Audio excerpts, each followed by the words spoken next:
Bonsoir, salam alaikum. Je me présente, Dr Nahal, je suis pneumologue de formation.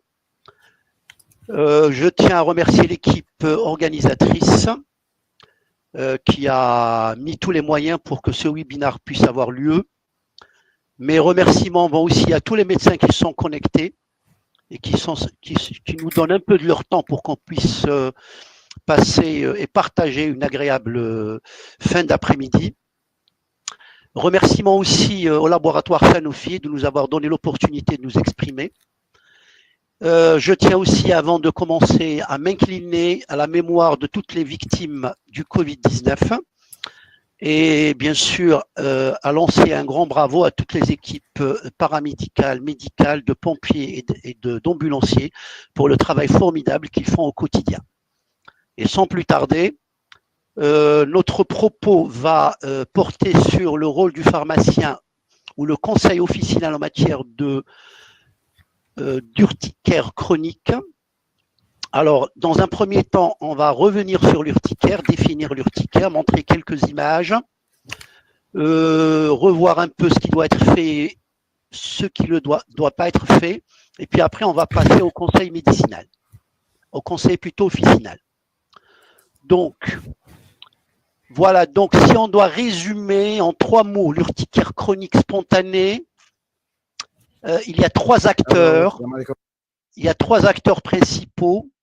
Il y a premièrement la cellule, qui est le mastocyte, qui est la cellule starter, qui va faire démarrer le processus inflammatoire à même de générer et d'initier la lésion cutanée.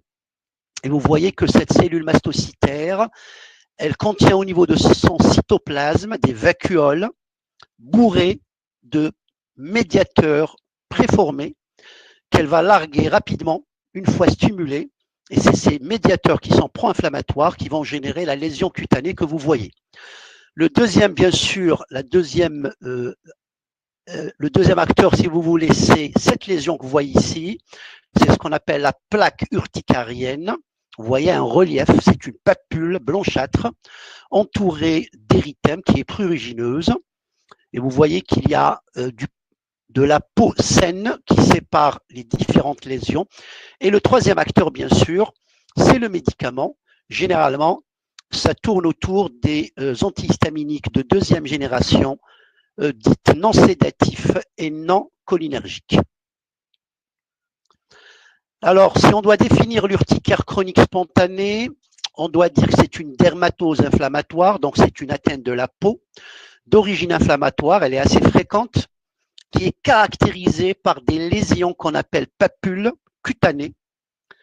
Ces papules sont caractérisées par le fait qu'elles sont rouges, érythémateuses, elles sont mobiles, elles se déplacent d'un endroit à un autre, elles sont fugaces, elles apparaissent pour disparaître rapidement en moins de 24 heures. Elles sont accompagnées d'un prurite, donc de démangeaisons, et bien sûr, ça disparaît rapidement en moins de 24 heures sans laisser de traces. Et vous allez voir que ces éléments de sémiologie cutanée ont un grand intérêt quand il s'agit de faire le diagnostic différentiel. Alors, l'urticaire chronique spontané est plus fréquent chez la femme. Généralement, on le retrouve entre 20 et 40 ans et il peut disparaître spontanément. La guérison peut être spontanée au bout de 3 à 5 ans. Juste un rappel histologique sur la peau. Vous voyez, ça c'est une coupe sur la peau. Vous avez 3 plans cutanés. Un plan superficiel qu'on appelle l'épiderme, un plan qui est profond qu'on appelle l'hypoderme et un plan intermédiaire situé entre les deux qu'on appelle le derme. Et justement, on va utiliser le terme d'urticaire superficielle et d'urticaire profonde, et vous allez voir la différence, c'est en matière d'atteinte topographique de l'une de ces 3 couches qui caractérisent la peau. Alors, qu'est-ce que c'est l'urticaire superficielle? L'urticaire superficielle correspond exactement à une inflammation qui va générer un œdème qui va intéresser le derme, c'est-à-dire la couche intermédiaire entre l'épiderme et l'hypoderme. Elle est caractérisée sur le plan sémiologique par l'apparition de papules typiques. Ces papules sont accompagnées de prurite, c'est-à-dire de démangeaisons. Elles sont fugaces, elles apparaissent pour disparaître. Généralement, ça disparaît rapidement en moins de 24 heures et elles ne laissent pas de séquelles. Voilà les caractéristiques sémiologiques. Par contre, l'urticaire profonde que vous voyez sur cette image correspond à ce qu'on appelle un œdème hypodermique, c'est-à-dire ça touche la couche la plus profonde de la peau, c'est-à-dire l'hypoderme. Il y a une inflammation avec un œdème et cet œdème va boursoufler, va souffler ce plan cutané profond et on peut utiliser le vocable angiodème pour caractériser ou pour définir cette urticaire profonde. Donc on utilise le terme urticaire profonde ou bien angiodème d'une manière indifférenciée pour caractériser un brusque gonflement qui est localisé, intéressant les tissus sous-cutanés ou sous-muqueux. L'angiodème, généralement, dans la population générale, est estimé généralement à 0,05% et majoritairement, cet angiodème a une origine histaminique. Alors, quand on dit chronique, urticaire chronique, ça suppose une durée. Donc, on parle d'urticaire chronique lorsqu'il y a présence quotidienne ou bien 3 fois ou plus de 3 fois par semaine de plaques d'urticaire associées ou non à de l'angiodème et qui vont perdurer pendant plus de 6 semaines. Lorsqu'on est au-delà de 6 semaines, on est dans la chronicité. Alors, le problème avec l'urticaire, c'est qu'il y a des diagnostics différentiels et il y a des maladies graves, invalidantes, qui peuvent être létales et mortelles, qui peuvent prendre le masque d'un urticaire ou d'une urticaire.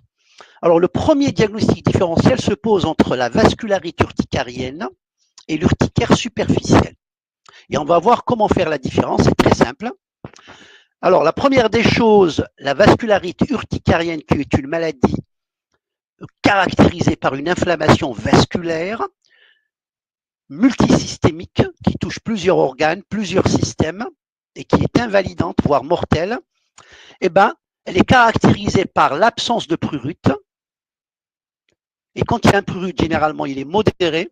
Elle est caractérisée par le fait que lorsque la lésion disparaît, elle laisse des séquelles, généralement brunâtres.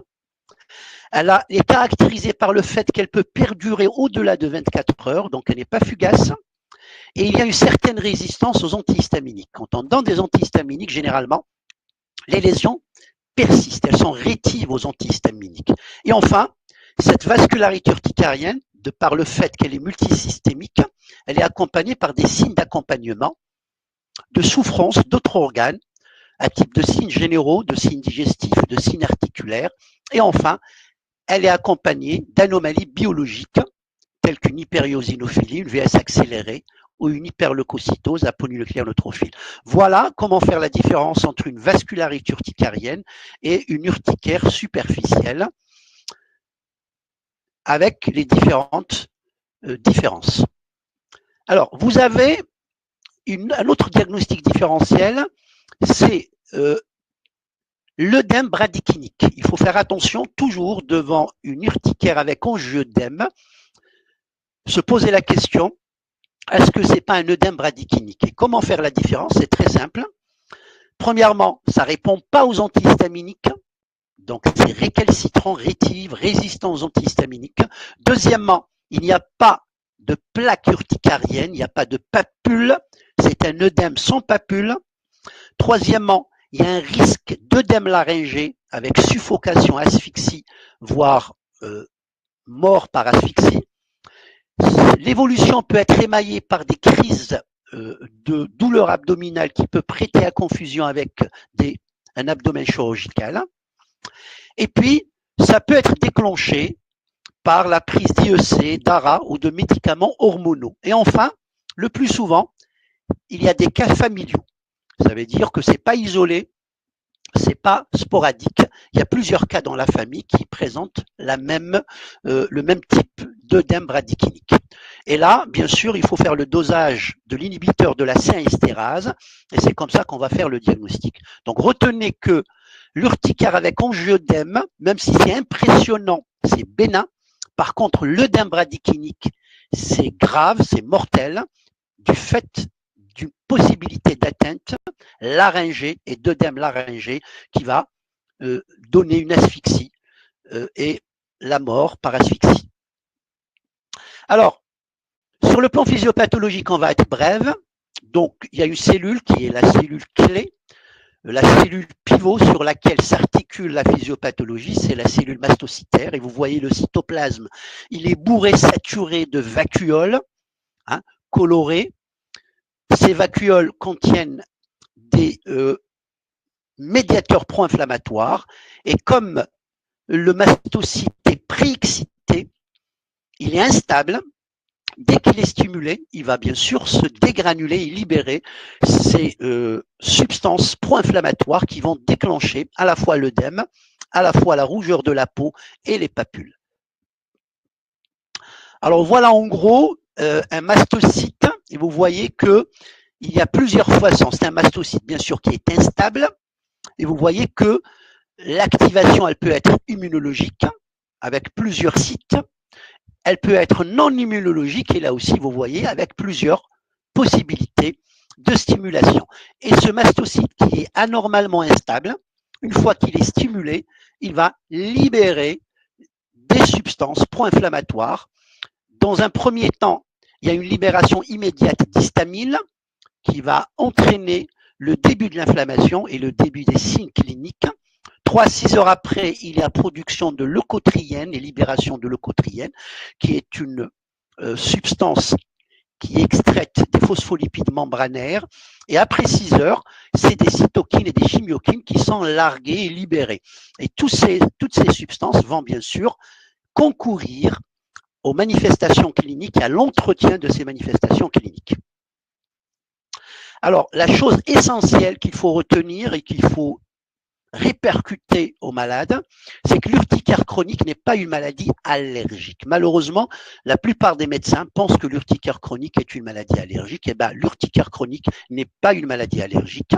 La voie allergique est exceptionnellement impliquée dans les poussées d'urticaire chronique. On la retrouve uniquement en cas d'urticaire allergique de contact, par exemple au latex, ou bien dans certaines urticaires médicamenteuses ou alimentaires dans le cadre d'une anaphylaxie. En revanche, 40% des patients ayant une urticaire chronique sont atopiques et ils produisent un excès d'IgE. Ces IgE vont aller se positionner, s'articuler au niveau des récepteurs de haute affinité qui leur sont dédiés à la surface de la membrane mastocytaire et de ce fait entraîner une instabilité du mastocyte. Par contre, dans la moitié des cas, l'urticaire chronique se présente comme une maladie auto-immune. Donc c'est ça le message clé. L'urticaire chronique est une maladie auto-immune dans près de la moitié du cas. Et on a trouvé des auto-anticorps dirigés contre les antigènes de surface mastocytaire. Et bien sûr, ces auto-anticorps ne vont pas détruire le mastocyte, mais ils vont stimuler le mastocyte et l'amener à libérer ces substances pro-inflammatoires. Alors, et puis, l'urticaire chronique peut s'inscrire dans un terrain disséminateur. La preuve en est, c'est l'association de thyroïdite auto-immune de Hashimoto et de poussée d'urticaire chronique. Alors, élément fondamental, aucun bilan n'est nécessaire dans l'urticaire chronique sensible au traitement par antihistaminique. Ça veut dire on commence par donner un traitement à base d'antihistaminique non sédatif, non anticholinergique de deuxième génération. Et si ça répand, tant mieux. En cas où c'est récalcitrant, rétive et réfractaire aux antihistaminiques, là, on est en droit de demander un bilan exhaustif à même d'asseoir une étiologie particulière. Alors, il y a des facteurs déclenchants et c'est pour cela qu'il faut faire l'éducation du patient. Le premier facteur déclenchant, c'est la prise inconsidérée, impromptue, auto-administrée le plus souvent de cortisone et de corticoïdes. Donc, il faut éviter le recours à la cortisone et limiter l'usage des anti-inflammatoires non stéroïdiens. Et c'est surprenant de dire que les corticoïdes généraux sont considérés comme un facteur aggravant d'urticaire chronique, ils peuvent induire des poussées d'angioedème et ça peut entraîner une résistance de l'urticaire aux antihistaminiques. Donc, vous voyez, donc on commence par prendre des corticoïdes, on est soulagé dans un premier temps, on prend goût, on va s'auto-administrer des corticoïdes, tout le temps, d'une manière répétitive, et puis ces corticoïdes vont commencer à devenir délétères, ils vont commencer à donner des poussées d'angioedème, et ils vont initier et mettre en place une résistance aux antihistaminiques. Malheureusement, cette résistance n'est régressive que plusieurs mois après le sevrage en corticoïdes. Donc, je vais être redondant en matière de corticothérapie, je vais revenir sur la corticothérapie plusieurs fois. Donc, en situation d'urgence et devant le caractère impressionnant de l'angioedème, tous les médecins ont tendance à mettre de la cortisone et des corticoïdes, alors que l'idéal, c'est de pratiquer une injection d'un antihistaminique, de préférence en intraveineux ou en intramusculaire, et généralement c'est largement suffisant pour résoudre le problème de l'urticaire ou de la poussée d'urticaire. Autre facteur favorisant, et on n'y pense pas, c'est ce qu'on appelle la toxocarose, qui est une zoonose helminthique cosmopolite. C'est des petits vers qui pullulent dans l'intestin grêle des chiens et que l'enfant, lorsqu'il va jouer dans les bacs à sable, va récolter les œufs émis par ces chiens et il va s'infester. Et de ce fait, il va faire des poussées d'urticaire. Il faut y penser et demander, bien sûr, soit une sérologie à Toxocara canis, soit un examen parasitologique. D'autres facteurs favorisants, c'est bien sûr l'alimentation. Mais le rôle de l'alimentation, qui est fréquemment incriminé dans l'urticaire chronique, malheureusement ne fait pas l'unanimité et on a tendance à revenir sur ça. Voilà quelques aliments qui ont été incriminés comme étant responsables de poussées d'urticaire. Alors, voilà les aliments aggravants et vous voyez, c'est vraiment assez riche, assez diversifié. Vous voyez le chewing-gum, les bonbons, les limonades, les jus de fruits, les yaourts. Et puis, vous avez d'autres facteurs favorisants médicamenteux. Et on va insister sur les AINS, les anti-inflammatoires non stéroïdiens, et l'acide acétylsalicylique. Alors, on ne peut parler d'urticaire chronique, si vous voulez, commune, spontanée, qu'après avoir éliminé ce qu'on appelle les urticaires chroniques inductibles ou physiques. Alors, les urticaires chroniques inductibles, c'est l'urticaire de contact, par exemple le contact avec du latex pour le corps paramédical et médical. Vous avez le dermographisme qui n'a rien d'allergique. Vous avez l'urticaire retardé de pression. Vous avez l'urticaire au froid. Vous avez l'urticaire cholinergique que l'on peut développer lorsqu'on a une crise d'angoisse, lorsqu'on est stressé ou lorsqu'on fait un effort physique. Et vous avez l'urticaire solaire. Ça veut dire que pour retomber sur l'urticaire spontané, il faut avoir éliminé tous ces urticaires inductibles physiques. Alors, la prise en charge thérapeutique, 2 mots. Donc, vous voyez, la prise en charge s'articule sur les antihistaminiques en priorité, en deuxième lieu sur les antileucotriènes, et puis chez les 10 à 15% d'urticaires récalcitrants, rétives et résistants, on peut aller jusqu'à ce qu'on appelle les immunosuppresseurs, qui est du domaine du spécialiste. Alors, regardez, l'arrêt de la corticothérapie générale avant toute prise en charge. Ça veut dire, avant de commencer à traiter, on doit interroger le malade. Est-ce qu'il y a une auto-administration de corticoïdes au long cours qui est cachée, qui est tue par le malade? Et là, s'il y a une prise de corticoïdes par auto-administration, on doit sensibiliser le malade et essayer de l'arrêter avant d'aller plus loin. Alors voilà pour ce qui est de l'algorithme de la prise en charge de l'urticaire chronique. Donc vous voyez, arrêt de la corticothérapie générale, ça c'est fondamental, n'oubliez pas que les corticoïdes peuvent générer des poussées d'angioedème et que les corticoïdes peuvent initier une résistance aux antihistaminiques de deuxième génération. Deuxièmement, l'éducation thérapeutique, et là, ça sera l'objet de notre deuxième volet. Donc, on commence toujours par donner un antihistaminique de deuxième génération non sédatif et non anticholinergique à dose AMM. Et on va le donner pendant 2 à 4 semaines. On va évaluer au bout de 2 à 4 semaines s'il y a inefficacité, à condition d'avoir vérifié l'observance thérapeutique et d'avoir écarté les facteurs déclenchants. Là, qu'est-ce qu'on doit faire? On est à même de quadrupler la dose.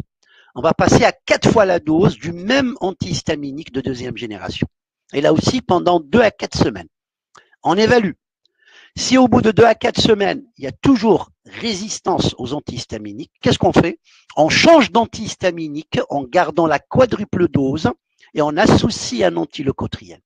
Voilà, si vous voulez, en matière de traitement. Alors, si au terme de ces 3 paliers, le malade ne répond pas, l'urticaire ne répond pas, on est devant l'urticaire chronique sévère ou l'urticaire chronique résistant. Et ça concerne 10 à 15% des patients et on doit céder la main aux spécialistes pour faire un bilan exhaustif et pour initier, bien sûr, ce qu'on appelle des immunosuppresseurs. Voilà. Donc, l'objectif, il faut se fixer un objectif. Le 75% d'amélioration est un succès, le 100% est une chance. Donc, il y a toujours 10 à 15% de patients qui sont récalcitrants au traitement, codifiés, appropriés, donnés à dose convenable. Regardez, je reviens, c'est de la redondance, vers la corticothérapie. La corticothérapie répétée semble pouvoir aggraver l'urticaire chronique et induire une résistance aux antihistaminiques. Et c'est pour cela qu'il faut toujours interroger le malade sur une auto-administration de corticoïdes et le cas échéant, faire en sorte de le sensibiliser et l'arrêter. Alors voilà, maintenant on va passer au conseil officinal. J'ai essayé de faire très vite et là aussi je vais faire vite pour être dans les temps. Donc, l'urticaire chronique, le conseil officinal, bien sûr, le pharmacien en tant que professionnel de santé doit participer à l'information et à l'éducation du public en matière sanitaire et sociale. Et l'éducation à la santé est une obligation déontologique pour le pharmacien. Donc, il n'y a pas plus clair que ça et plus net que ça. Alors, lorsqu'un malade se ramène avec une poussée d'urticaire au comptoir d'un pharmacien, en officine. Donc, patient avec une poussée d'urticaire. Alors, le pharmacien, il peut l'interroger éventuellement pour avoir une idée, cerner ce qu'on appelle l'origine de la poussée et pour conseiller d'une manière optimale le malade. Donc, on peut poser la question, depuis combien de temps avez-vous ces symptômes pour faire la différence entre urticaire chronique et aigu. On avait dit que lorsque l'urticaire survient quotidiennement ou plus de 3 fois par semaine et lorsqu'il perdure plus de 6 semaines, on est dans la chronicité. Y a-t-il un changement dans votre mode de vie? Peut-être qu'il a introduit quelque chose dans son alimentation qui a été à l'origine de cet urticaire. Y a-t-il d'autres symptômes en plus des plaques rouges? Ça veut dire, est-ce qu'il y a des signes généraux qui peuvent nous orienter vers une vascularite? Observez-vous parfois un gonflement du visage? Ça veut dire, est-ce que ce n'est pas un angioedème associé à des plaques d'urticaire? Okay. Et puis, vos crises surviennent-elles de façon spontanée et imprévisible? C'est pour faire la différence avec ce qu'on appelle l'urticaire inductible ou physique, où il y a toujours des circonstances favorisantes qu'on a vues tout à l'heure. Donc, la même chose, vous voyez, je reviens à la redondance. Le pharmacien doit également poser des questions sur la prise continue ou intermittente de corticoïdes, la consommation d'anti-inflammatoires, de caféine et d'alcool, qui peuvent être des facteurs déclenchants. Lorsque le pharmacien est devant une urticaire superficielle, il peut conseiller un antihistaminique oral à dose AMM. Vous savez qu'il y a des antihistaminiques qu'on peut donner sans ordonnance en attendant que le patient soit pris en charge par un médecin et la rédaction d'une ordonnance. Et bien sûr, il conseillera une alimentation variée tout en contrôlant les excès d'aliments riches en histamine. On va revenir sur les aliments riches en histamine. D'accord? Donc, si le pharmacien est devant une urticaire chronique spontanée ou des poussées itératives, fréquentatives, répétitifs, il doit pouvoir, bien sûr, orienter, inciter le patient à aller consulter un spécialiste qui va bien sûr faire le nécessaire pour cerner un diagnostic et pourquoi pas préconiser un traitement adapté. Alors, là, le pharmacien, il a un grand rôle à jouer. C'est de reconnaître ce qu'on appelle les signes de gravité. Ils sont très simples, je vais vous montrer deux images. Les signes de gravité devant une urticaire, une poussée d'urticaire, c'est bien sûr l'œdème, la tuméfaction qui apparaît au niveau du visage, généralement de la lèvre, ça touche la lèvre, ça touche le cou, ça peut toucher la langue. La dyspnée, c'est-à-dire la difficulté respiratoire, généralement c'est une dyspnée avec un cornage, c'est-à-dire avec un bruit inspiratoire, une angoisse importante, des sueurs, une tachycardie. Et regardez les images qui vont venir. Regardez ici, c'est un angioëdème. Regardez le volume de la langue. La langue, elle est énorme. Elle occupe toute la cavité buccale et puis elle fait déhiscence vers le dehors à travers l'orifice buccal. Et bien sûr, ça génère une gêne respiratoire. Et vous regardez ici, on ne voit plus l'arrière-gorge parce qu'il y a un œdème laryngé, un angioëdème laryngé, et ces malades vont faire des asphyxies. Là, si vous voulez, c'est des marques de gravité et de sévérité. Et là, le pharmacien doit avoir le bon réflexe, c'est-à-dire téléphoner rapidement au médecin le plus proche pour lui confier le patient, ou bien sûr appeler le SAMU ou les pompiers afin que le malade soit orienté vers un service d'urgence. L'éducation thérapeutique, bien sûr, c'est le rôle du pharmacien. On va dire quelques mots. Alors, regardez ici. Comme tout à l'heure, il y a souvent un problème d'inobservance. Et la première source d'échec dans les maladies chroniques, quelle que soit la maladie chronique, c'est la mauvaise observance thérapeutique. Et regardez ce qui va venir.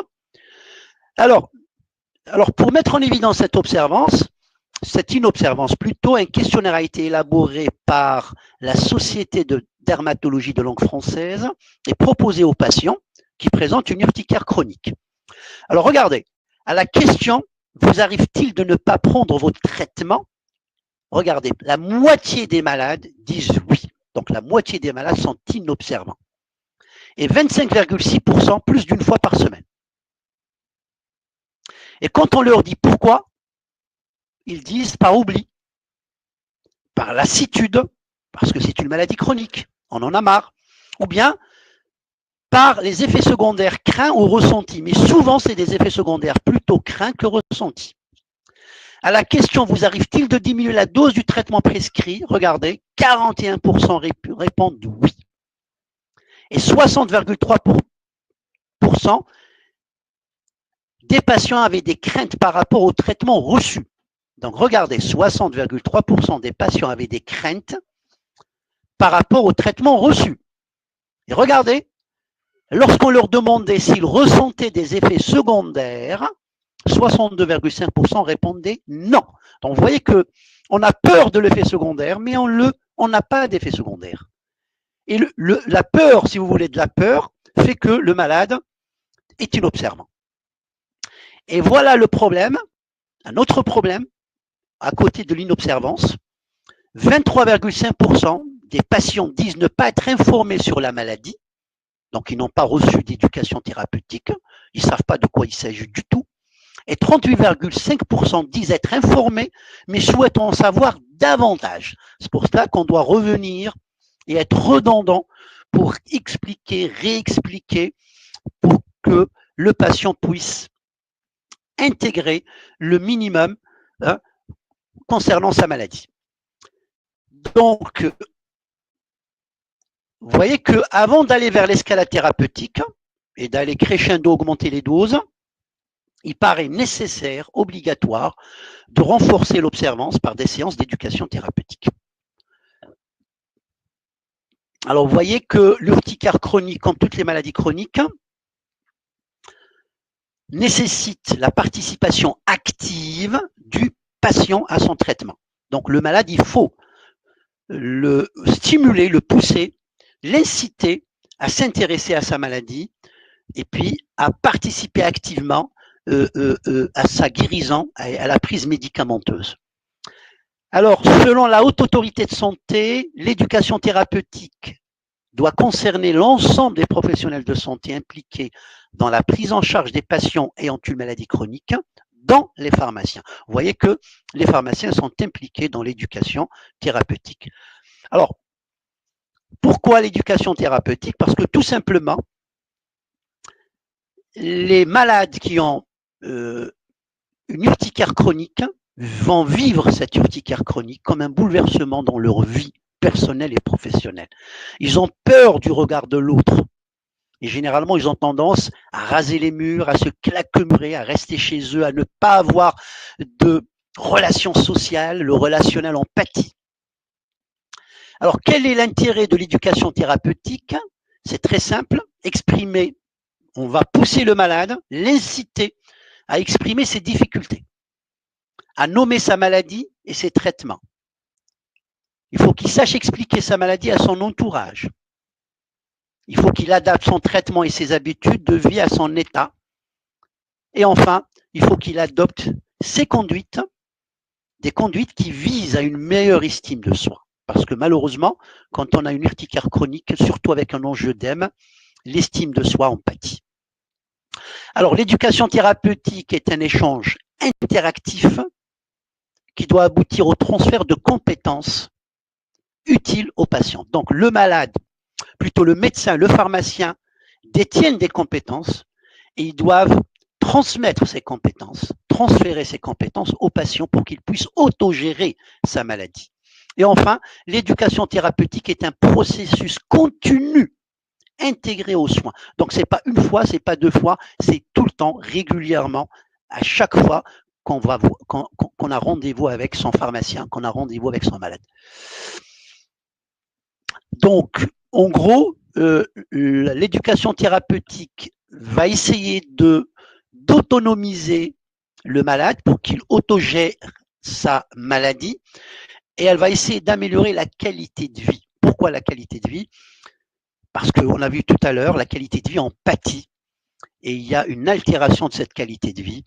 Et il est important d'expliquer que l'urticaire, souvent capricieuse, parfois invalidante, n'est cependant ni allergique ni dangereuse dans sa forme chronique. Ça, c'est le message clé à faire passer aux malades. Alors, quand il y a une crise aiguë, il est nécessaire de rappeler au patient qu'il n'y a pas de risque vital. Parce que c'est impressionnant, il a tendance à se stresser. Donc, il faut toujours le rappeler en cas de poussée aiguë, de crise aiguë d'urticaire, il n'y a pas de risque vital. Et garder son calme, ne pas se précipiter vers une structure d'urgence et surtout, éviter de prendre des corticoïdes parce qu'on est angoissé, parce qu'on a peur, parce qu'on est stressé, parce qu'on voit son visage défiguré.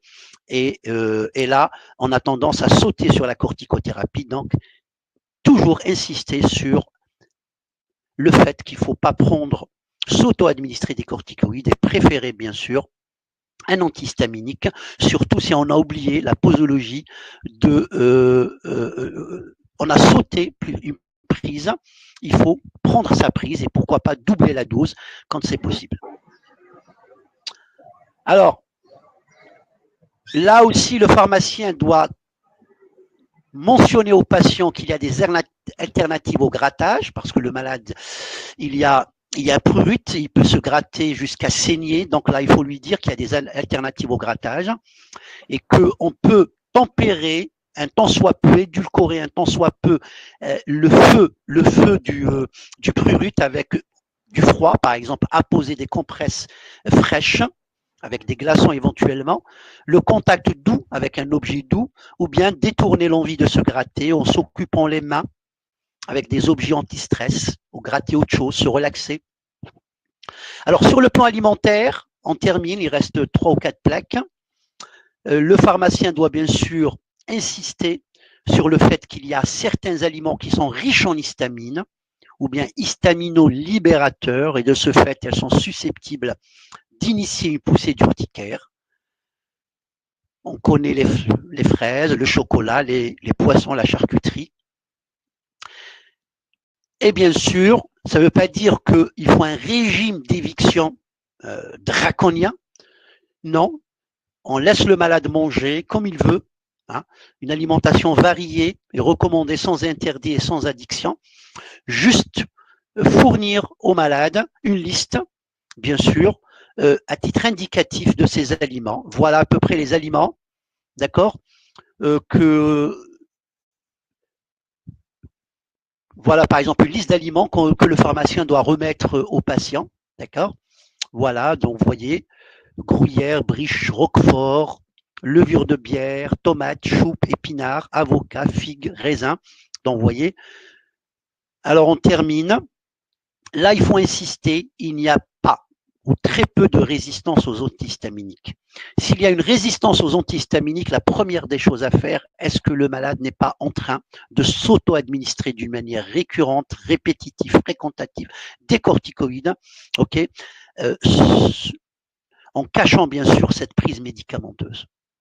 D'accord. Généralement, un traitement oral antihistaminique plus ou moins prolongé avec une réduction des facteurs aggravants, on arrive à traiter la plupart des urticaires. On avait dit que 10 à 15% des urticaires peuvent être récalcitrants et bien sûr référés aux spécialistes pour un traitement immunosuppresseur.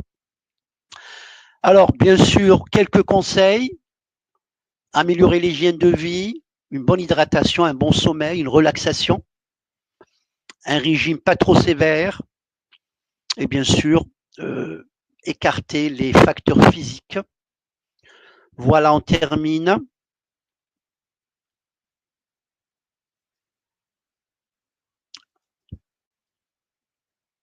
Voilà, on revient bien sûr, on revient toujours.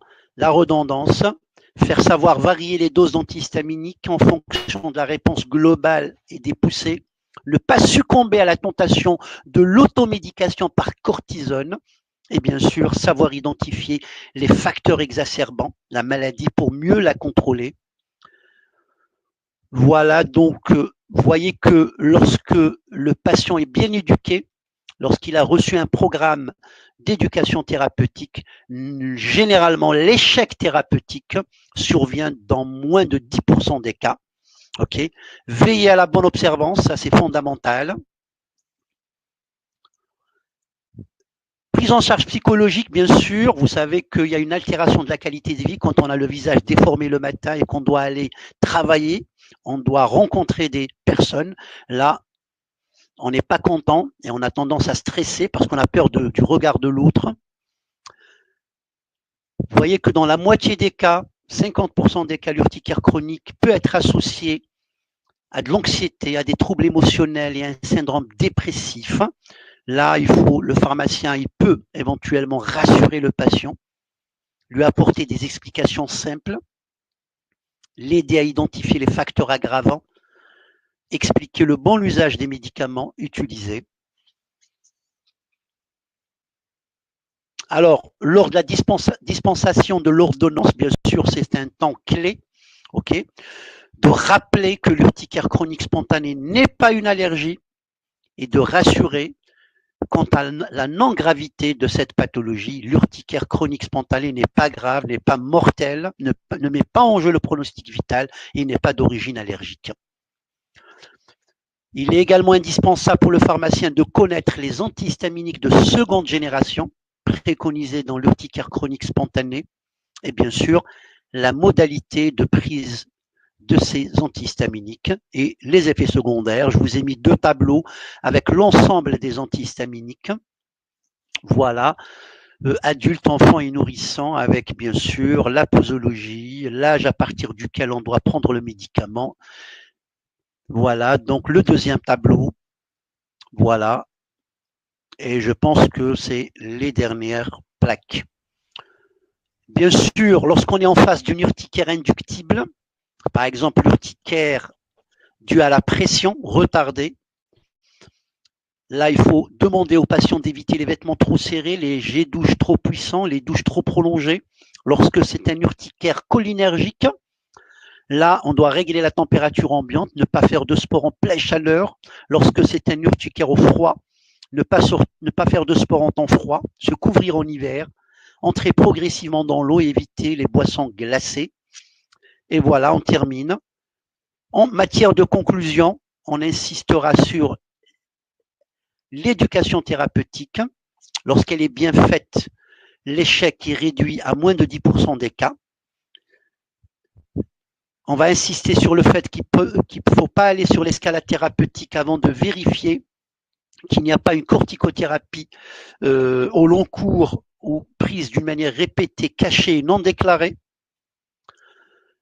La survenue d'un enjeu histaminique chez un malade est une situation courante. Elle ne met pas en jeu le pronostic vital, mais il faut reconnaître les signes de gravité qu'on a vus tout à l'heure. L'urticaire chronique est une maladie multifactorielle, souvent auto-immune. Ça peut évoluer spontanément vers la guérison dans les 2 ans. Et enfin, l'éducation thérapeutique est un complément indispensable à la prise en charge, parallèlement à l'utilisation des antihistaminiques. Et je vous remercie. Docteur Nahal.